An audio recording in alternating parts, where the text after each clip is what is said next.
കൊല്ലം കുണ്ടറയിൽ പ്രതിയെ പിടിക്കാനെത്തിയ പോലീസുകാർക്ക് നേരെ ആക്രമണം. നായയെ അഴിച്ചുവിട്ട് ഉദ്യോഗസ്ഥരെ കടിപ്പിക്കുകയായിരുന്നു. രക്ഷപ്പെടാൻ ശ്രമിച്ച പ്രതിയെ കൂടുതൽ പോലീസുകാരെത്തി അതിസാഹസികമായാണ് കീഴ്പ്പെടുത്തിയത്. സ്റ്റേഷനിലെ SI സച്ചിൻലാൽ, CPO ശ്രീജിത്ത് എന്നിവർക്കാണ് നായയുടെ കടിയേറ്റത്.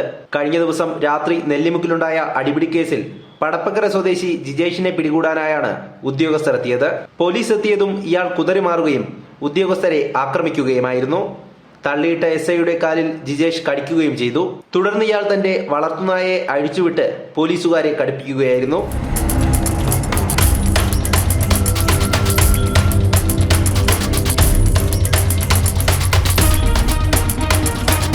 SI സച്ചിന്റെ കാലിൽ കടിച്ച നായ CPO ശ്രീജിത്തിന്റെ നേരെയും പാഞ്ഞെടുത്ത് ആക്രമിച്ചു. സംഭവം അറിഞ്ഞ് കൂടുതൽ പോലീസുകാർ സ്ഥലത്തെത്തുകയും പ്രതിയെ സാഹസികമായി പിടികൂടുകയുമായിരുന്നു. ജിജേഷിനെ കീഴ്പ്പെടുത്തിയ വിരോധത്താൽ ഇയാൾ അക്രമാസക്തനാവുകയും പോലീസ് ജീപ്പ് അടിച്ചു തകർക്കാൻ ശ്രമിക്കുകയും ചെയ്തു. നിരവധി ക്രിമിനൽ കേസുകളിൽ പ്രതിയാണ് ഇയാൾ. പരിക്കേറ്റ SIയും മറ്റു പോലീസുകാരും പ്രാഥമിക ചികിത്സയ്ക്ക് ശേഷം ജോലിയിൽ പ്രവേശിച്ചു. വൈദ്യപരിശോധനകൾക്ക് ശേഷം കോടതിയിൽ ഹാജരാക്കിയ പ്രതിയെ റിമാൻഡ് ചെയ്തു. ജനം, കൊല്ലം.